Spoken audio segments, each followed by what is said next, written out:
So we want to take charge of our inner state of being. And the Phoenix process does that, and it gives you the opportunity to make headway in your life situation, to know yourself very quickly, and in doing so, to become, if you will, like I did in that situation, a new being, a new person. And that's what's being offered in this process.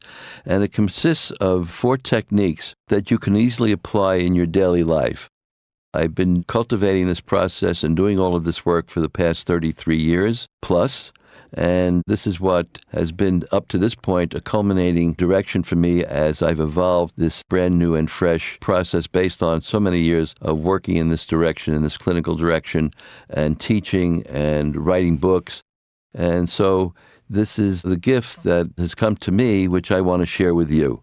So the 4 techniques that comprise this process called Phoenix, which has to do with coming back to life from the brink of extinction, in the sense that the phoenix is the bird that in mythology that immolates himself by clapping his wings together, and he burns up and becomes a heap of ashes. And out of the ashes, a new egg emerges, and that egg cracks open, and voila, you have a phoenix, a new bird. So this is one of the archetypal stories for what's called resurrection, or return to life from death. So we are, in effect, returning to life from this kind of ashes that we find ourselves in terms of our life becoming disordered and feeling at odds with ourselves and feeling divided in ourselves and so on, and beset by so many difficulties inwardly and outwardly, and circumstances that seem to set us off center and so on, off kilter, that we need to come back and turn the lead of our existence, equivalent to the ashes, to the gold of transformation. So this alchemical process is being made available to you through this series. The technique is comprised of 4 elements. The Phoenix process is a technique that can change your core beliefs because, as we know, from the spiritual point of view, as a standing premise which exists in all traditions, that what you believe, that is, what you conceive of inwardly, you shall manifest outwardly. That is, what happens in the inner form of consciousness becomes an experience in the outer form of consciousness, and you become then the manager and birther, if you will, the gestator of your own life direction. So what we have available to us is the ability to change our beliefs at any instance that we wish, and what we conceive, we shall perceive inwardly through the image. And by doing that, from the conception to the perception, we will then have a manifestation in the outside world, and that's what we call true magic, which we have the freedom to engage and to use as we see fit. We have the 1-minute life repair system, which is part of the Phoenix, which is the way to change your core beliefs in less than a minute, done in a repetitive manner over a period of a few weeks to see significant changes taking place in your life. Because as you change, through your beliefs changing and your manifested experiences changing, things around you begin to change, not only outwardly, but also inwardly. Then we have a process to eliminate fear and panic and worry, called the disemergency state, how you can change your responses to events that take place in your life and the way you encounter your experiences that throw you into a state of distress, and what you can do about that, and how that really leads to longevity and ongoing health. So that's going to be available as we go further into this program. And then we have, of course, to deal with doubt, which is the core of the mental seed, as it were, that creates the disturbances, all the difficulties that we experience emotionally, physically, mentally, socially. It is the essence on a mental level of the difficulties that we encounter and create for ourselves in our lives.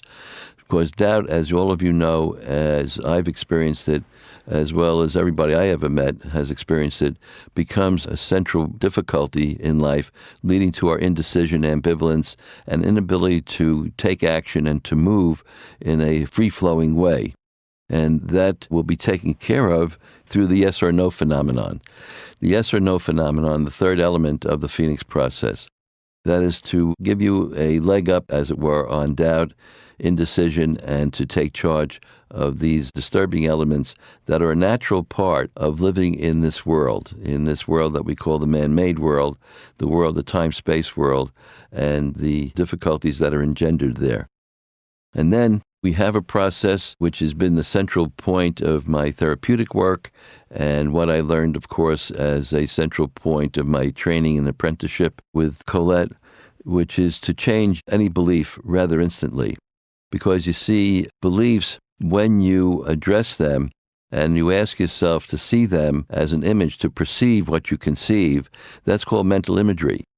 Mental imagery is a perceptual process in which there's a formation of and a discovery which is residing in what we call a storehouse consciousness within ourselves, which we can enter and discover what's there for us, because it is the repository of all the knowledge that we need for ourselves. That's a spiritual point. So we have all the answers for ourselves.